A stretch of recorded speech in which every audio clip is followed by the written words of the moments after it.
బాలవేంకటేశ్వర గారు మాట్లాడాల్సిందిగా కోరుతా ఉన్నాం.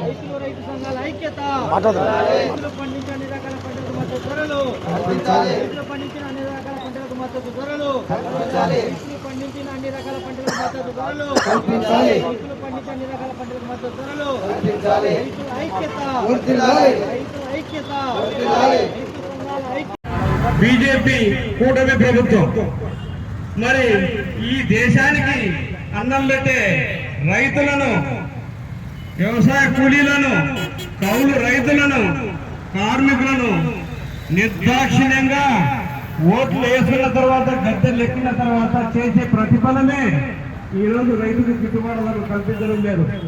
నిన్న అచ్చెన్నాయుడు గారు చెప్తున్నారు, అసెంబ్లీ సాక్షిగా భారతరత్న స్వర్గీయ స్వామినాథన్ గారికి మా సభ నివాళులు అర్పిస్తూ ఆయన ఆశయ కోసం ఆయన కమిటీ తీర్మానం చేసినటువంటి పద్ధతుల్లో ఈ రాష్ట్రంలో రైతు బడ్జెట్ ప్రవేశం చెప్పినటువంటి పెద్ద మనిషి వాళ్ళు కాలుకు గజ్జె కట్టుకొని ఎన్నికల ముందు ప్రజల దగ్గరికి వచ్చి వ్యవసాయ కూలీలకు మేము ఆదుకుంటాం, కౌలు రైతులకు భరోసానిస్తాం అని చెప్పి ప్రతి రైతుకు పెట్టుబడి సాయం 25,000 మా ప్రభుత్వం ఇద్దరు చెప్పి, మహిళలకు బస్సులు ఏర్పాటు చేస్తామని చెప్పి అన్ని విధాల నమ్మించి ఓట్లేసి గద్దెనెక్కిన తర్వాత నిధులున్నాయి, నిధులు సమకూర్చాలా అంటే నీకు 40 సంవత్సరాల ఇండస్ట్రీ ఉంది,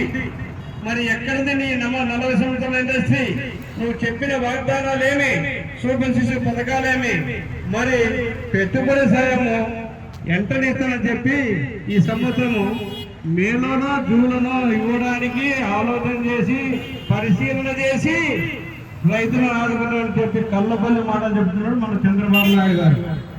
మరి అట్లాగే అనేక పోరాటాలు చేసి 7 నెలలు నిరంతర పోరాటం చేసి 750 మంది చనిపోతే గద్దె దిగి వచ్చి రోజు 500 రైతు సంఘాలు దేశవ్యాప్తంగా పంటలకు మద్దతు ధర కల్పించాలని చెప్పేసి, మద్దతు ధరలకు ప్రభుత్వమే కొనుగోలు ఏర్పాటు చేయాలని చెప్పేసి దేశవ్యాప్తంగా ఆందోళన చేస్తున్నారు. అందులో భాగంగా నంద్యాల కూడా ఆందోళన చేస్తాం.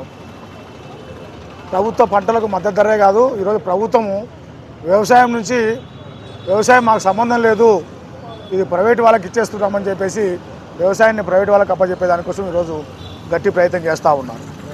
మరి ఈరోజు మా అగ్రికల్చర్ మార్కెటింగ్ పేరు మీద కొత్త రకమైన పాలసీ తెచ్చేసేసి ఇక ప్రభుత్వము పంటలను కొనుగోలు చేయము, మీరే మీ ఇష్టం వచ్చిన చోటుగా అమ్ముకోండి అని చెప్పేసి కొత్త రకమైన చట్టాలు తెచ్చేసి ఆ రకంగా ప్రభుత్వము తమ బాధ్యత నుంచి తప్పుకుంటూ ఉంది. మరి రాష్ట్ర ప్రభుత్వం కూడా ఈరోజు ఇక నీళ్లకు సంబంధించి పంట కాలువలు కావచ్చు, ప్రాజెక్టులు కావచ్చు, లేదా నదులు కావచ్చు, ఇవన్నీ కూడా మా బాధ్యత కాదు, ప్రైవేటు వాళ్ళకి అప్పచెప్తాము. ప్రైవేటు వాళ్ళు ఆ రకంగా పనిచేసినందుకు గాను వాళ్ళు మీటర్లు పెట్టడమా లేదా ఛార్జీ వసూలు చేయడమా ఆ రకంగా చేస్తారు. వారికి ఆ రకంగా రైతులను ప్రైవేటు వాళ్ళకు నీళ్ళను ఆ రకంగా ప్రైవేటు వాళ్ళకి అప్పచెప్పే పరిస్థితి ఏర్పడతాము. ఈరోజు సోలార్ కంపెనీ వాళ్ళకు మరి భూములు అనేటువంటివి పెద్ద ఎత్తున కేటాయిస్తూ ఉన్నారు. ఆ భూములకు 30,000 రూపాయలు కౌలుకి ఇస్తూ ఉంటున్నారు. ఒక్కొక్క ఎకరాకు 30,000 రూపాయలు సోలార్ కంపెనీ వాడు ఇచ్చేసి అదే ఎకరా పైన 10 లక్షల రూపాయలు వాడు ప్రతి సంవత్సరము ఆదాయం సంపాదిస్తూ ఉన్నారు. కాబట్టి 30,000 కాదు 50,000 రూపాయలు వాళ్ళకు ఆ రకంగా కౌలుకి ఇవ్వాలి. ప్రతి 2 సంవత్సరాలకు ఒకసారి ఆ రకంగా రివైజింగ్ ఆ రకంగా చేయాలి. వచ్చిన లాభంలో ఆ గ్రామానికి ఆ రకంగా వాటా ఇవ్వాలని చెప్పేసి రైతు సంఘాలకు ఆ రకంగా కోరుతూ ఉన్నాం. అదేవిధంగా ఈరోజు పంటలకు, జొన్నలకు, మిరపకు, కందులకు, పొగాకుకు, పసుపుకు, వడ్లకు దేనికి ఆ రకంగా రేట్ లేదు. ఆ రకంగా రైతులు పెద్ద ఎత్తున ఈరోజు అప్పుల పాలై ఆత్మహత్యలు చేసుకుంటున్న ప్రభుత్వం పట్టించుకోవాలందుకు నిరసనగానే ఈరోజు కార్యక్రమం చేస్తూ ఉన్నాను. ఆ రకంగా భవిష్యత్తులో దేశవ్యాప్తంగా పెద్ద ఎత్తున ఆ రకంగా ఆందోళన కార్యక్రమం చేపట్టడానికి ఆ రకంగా సమాహితమవుతామని చెప్పేసి ఈరోజు ప్రభుత్వం హెచ్చరిస్తూ ఉన్నాం. ఈరోజు దేశవ్యాప్తంగా రైతుల సమస్యలు పరిష్కరించాలని జిల్లా కేంద్రాలలో సంయుక్త కిసాన్ మోర్చా పిలుపు మేరకు ఈ ధర్నా కార్యక్రమాలు జరుగుతున్నాయి. గతంలో ఢిల్లీలో జరిగినటువంటి రైతు ఉద్యమం సందర్భంగా ప్రధానమంత్రి నరేంద్ర మోడీ గారు ఇచ్చినటువంటి హామీలు ప్రధానంగా అన్ని రకాల పంటలకు గిట్టుబాటు ధరలకై పార్లమెంట్లో చట్టం చేస్తాను, రైతులపైన ఉన్నటువంటి అన్ని రకాల అప్పులను రద్దు చేస్తాను, అట్లాగే రైతులకు పెన్షన్ సౌకర్యము, విద్యుత్ సంస్కరణల నుంచి వ్యవసాయ రంగాన్ని మినహాయిస్తానని చెప్పి వ్యవసాయ కూలీలు కౌలు రైతులపైన ఏదైతే హామీ ఇచ్చాడో మరి ఈ రోజుకు 3 సంవత్సరాలు గడిచిపోయినా ఆ హామీలు ఈరోజు నీటి మీద మూటల్లాగా ఉండేటువంటి పరిస్థితి మిగిలిపోయాయి తప్ప ఆచరణకు పూనుకున్నటువంటి పరిస్థితి లేదు.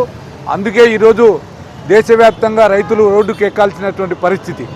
అట్లాగే ఈ సంవత్సరం ఒకవైపు ప్రకృతిని ఎదుర్కొంటూ రెండో వైపు కల్తీ విత్తనాలు, కల్తీ ఎరువుల వల్ల రైతులు నష్టపోయినటువంటి పరిస్థితి, పంట దిగుబడులు రాక వచ్చినటువంటి దిగుబడిని కూడా మార్కెట్లో కనీస మద్దతు ధరకు అమ్ముకునేటువంటి పరిస్థితి లేక ఈరోజు ప్రైవేట్ వ్యాపారస్తులంతా పడాల్సినటువంటి పరిస్థితి ఏర్పడుతుంది. ప్రభుత్వం మొసలి కన్నీరు రాగా గిట్టుబాటు ధరలకు ప్రభుత్వం మద్దతు ధరలు ప్రకటించినా ఎక్కడ కూడా ప్రభుత్వ కొనుగోలు కేంద్రాలు ఏర్పాటు చేసి మరి ఒడ్లు కానీ అట్లాగే సీడు జొన్నలు కానీ కందులు కానీ కొన్నటువంటి పరిస్థితి లేదు. మిర్చి ధర చూసినట్లయితే గత సంవత్సరం ఇదే టైంలో 25,000 రూపాయలు క్వింటాల్ ఉండింది, ఈరోజు 12,000, 13,000గా ఉంది. మరి మన రాష్ట్ర ముఖ్యమంత్రి గారు కేంద్రం పోయి ఏదో సాధించుకొస్తానని కొండని తవ్వి ఎలకని పట్టుకున్నటువంటి చందంగా ఈరోజు 11,700 కన్నా తక్కువ ధర ఉంటే ఆ మధ్యన ఉన్నటువంటి ధరను మేము రాష్ట్ర కేంద్ర ప్రభుత్వాలు సమానంగా ఇస్తాము అనేటువంటి పద్ధతిలో నిర్ణయించడం సరైనటువంటి పద్ధతి కాదు. కనీసం క్వింటాల్ 20,000 రూపాయలతో ప్రభుత్వమే కొనుగోలు చేయాలనేటువంటి డిమాండ్ చేస్తున్నాం. అట్లాగే ఈరోజు హార్టికల్చర్ మనం చూసినట్లయితే మామిడి సీజన్ ప్రారంభమైంది, మూతలు వచ్చాయి, కానీ ఎక్కడ అన్ని తోటలకు కూడా ఈరోజు పురుగుల జీడల వల్ల పూత రాలిపోయినటువంటి పరిస్థితి ఉంది. మరి హార్టికల్చర్ రైతులను కూడా ప్రభుత్వాలు ఆదుకోవాలని చెప్పి మేము ఆంధ్రప్రదేశ్ రైతు సంఘంగా రైతు సంఘాల జిల్లా సంయుక్త కమిటీగా పిలిపిస్తున్నాం. రేపు 10వ తేదీన రాష్ట్ర సెంటర్లో గుంటూరులో జరిగేటువంటి ధర్నా కూడా రైతులు, వ్యవసాయ కూలీలు, మరి కౌలు రైతులు పెద్ద ఎత్తున పాల్గొని కేంద్ర ప్రభుత్వ విధానాలు వెనక్కు కొట్టాలని చెప్పి ఈ సందర్భంగా తెలియజేస్తున్నాం. ఏ రాజశేఖర్, ఆంధ్రప్రదేశ్ రైతు సంఘం జిల్లా కార్యదర్శి. న్యూస్ టీవీని తక్షణమే సబ్స్క్రైబ్ చేసుకోండి. నోటిఫికేషన్ కోసం బెల్ ఐకాన్ క్లిక్ చేయండి. మరిన్ని అప్డేట్స్ కోసం ప్రతి ఒక్క కుటుంబానికి ఉచిత ప్రకటనలు వచ్చే విధంగా మీకోసం మీ ముందుకు వివిధ న్యూస్ టీవీని ఏపీ ఫైబర్ నందు 99వ ఛానల్ మరియు యూట్యూబ్ నందు వీక్షించెదరు.